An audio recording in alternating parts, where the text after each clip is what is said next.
Cette semaine, Léa nous amène pas au cinéma puisqu'on peut rester chez nous tranquille à regarder Netflix. Tu nous parles de plan cœur.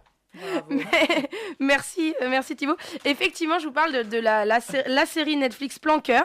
Cette série montre à quel point le marketing, ça fonctionne, parce qu'à aucun moment dans ma vie, j'ai eu envie de voir cette série qui nous impose un titre contenant probablement le pire jeu de mots de l'histoire des jeux de mots, un ton faussement réaliste et une image aussi plate qu'un feuilleton devant lequel je repasse mes chemises.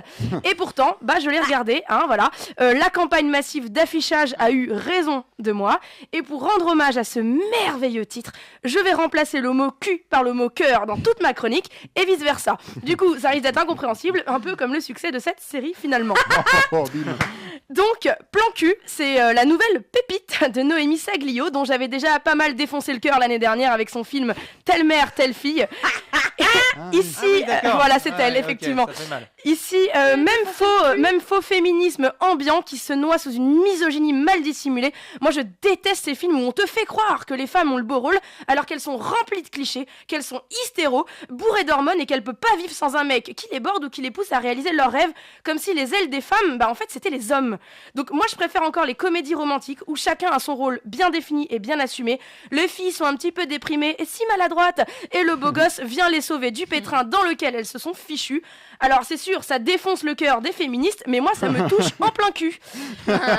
Ici, on subit Elsa, mollement interprétée par la d'habitude si épatante Zita Enro, qu'on a découvert dans Radio Star. Elle est sublime et souriante, mais un peu dépressive, ce que les mecs adorent en général, mais pourtant elle est célibataire depuis longtemps.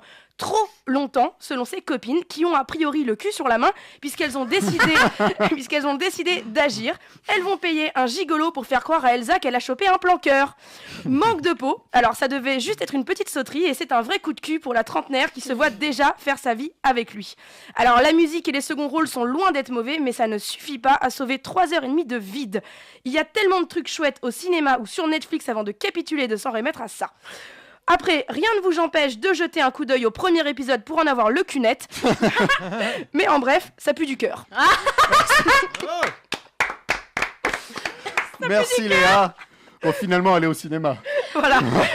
Je lui ai défoncé le cœur l'année dernière.